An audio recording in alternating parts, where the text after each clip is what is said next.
Yes! Blessed assurance. Yes. Woo! Hey, love muffins. It's Scott.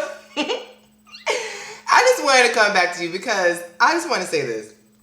I have been holding off on this topic for a while because I didn't really want to speak on it.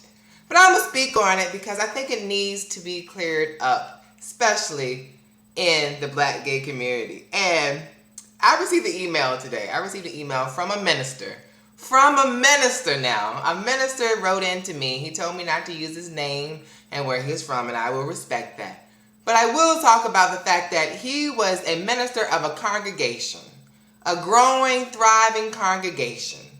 And the congregation started to notice that not because of his actions, not because he was hoeing around in the streets, but simply because of the fact that he had not, went out and had a wife yet.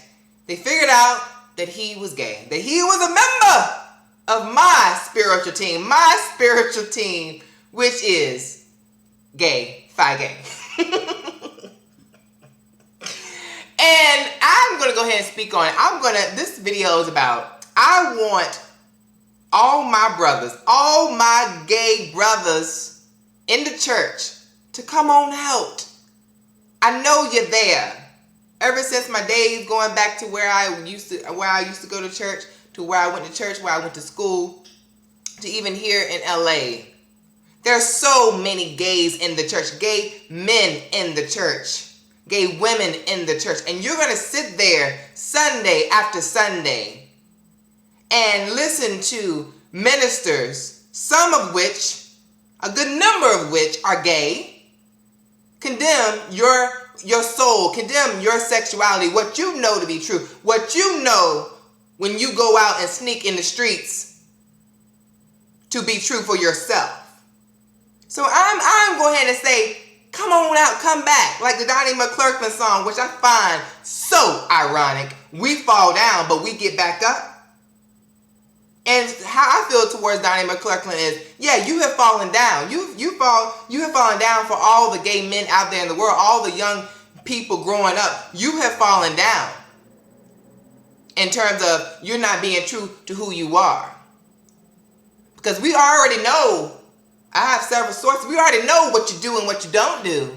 And we know what's in your heart.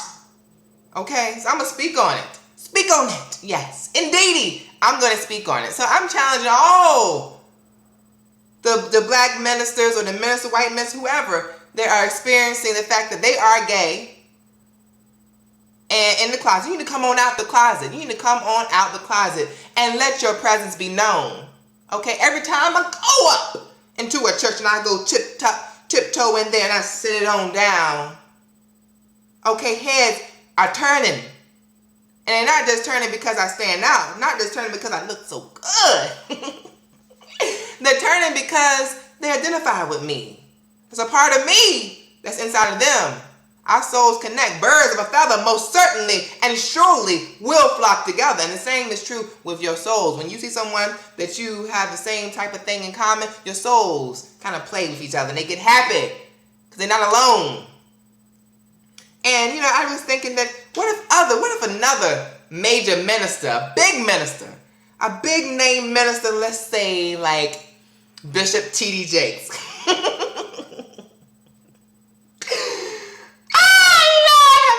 I'm not calling him gay. I am not saying that Bishop T.D. Jakes is gay. I'm not saying he is. Because I don't believe in what people say. Some people believe if you act a certain way or you carry yourself a certain way, that means you're gay. But I don't believe that. So therefore, I don't believe that Bishop T.D. Jakes is gay. Oh, Lord. Okay, so all I gotta say is that please, all the gay folks in the churches that are condemning homosexuality, please look around in your congregation and see how many people that claim to be on what you call the path of righteousness are really on the path of gayness. Okay? Your ministers. There's a lot of ministers out there, in my opinion. A lot of choir directors, a lot of people in the choir, ushers, a lot of people that are married, deacons in the churches are gay. And I'm going to speak on it. I'm not afraid anymore. You know, I'm just going to say what, in my life experience. And my life experience is me, B. Scott, going to churches. This is what I have experienced, okay? What I have experienced. I go tiptoe up in there, you know, and become a member of a church, or just, you know, socialize and mingle with the peoples. And I see the eyes. I see the people who try to get my attention up in the congregation. And you have the audacity to condemn me for who I am. And you're living a lie. And you're on the DL. Male and female in the church. It's not just the gay men. There are gay women in church as well. So don't do it. Don't do it. And don't come at me with no reform homosexual stuff. That's why every time I hear Donnie McClurkin's name, I cringe. I'm like, oh, don't you do it. Don't you do it, Donnie McClurkin. Because once a gay, always a gay. Once a gay, always a gay. And yes, I believe that God can do anything. People ask me, well, don't you believe God can do anything? I do believe God can do anything. God can come down here right now and stop the Iraqi war. But did he? No. Will he? I don't think so. He can do anything. But why change something that he did in the first place? In my opinion, God made me this way. So why is he now going to come back and change something that he created? Okay? I'm just saying that homosexuality is rampant in the church.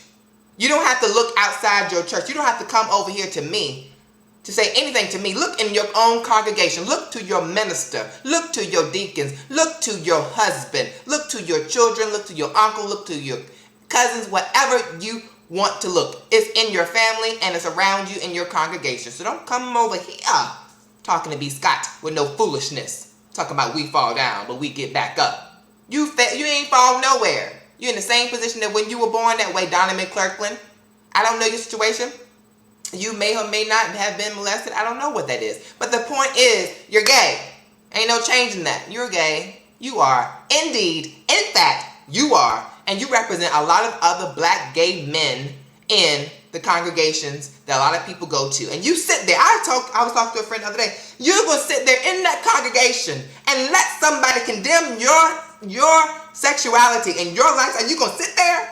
You're basically confirming and you are accepting it and you're saying it's right. What they're saying is right. And that's the problem. A lot of men out there are secretly hating themselves. Secretly thinking that they're living a life of sin. Secretly thinking they can't have a meaningful relationship with another man. And that's the problem. That's the reason why in a lot of gay relationships, we treat each other so bad because we subconsciously feel as though we can't have that. We can't have a meaningful relationship because we think it's wrong. But it's not wrong. There's nothing wrong about being gay. Just like there's nothing wrong about being heterosexual.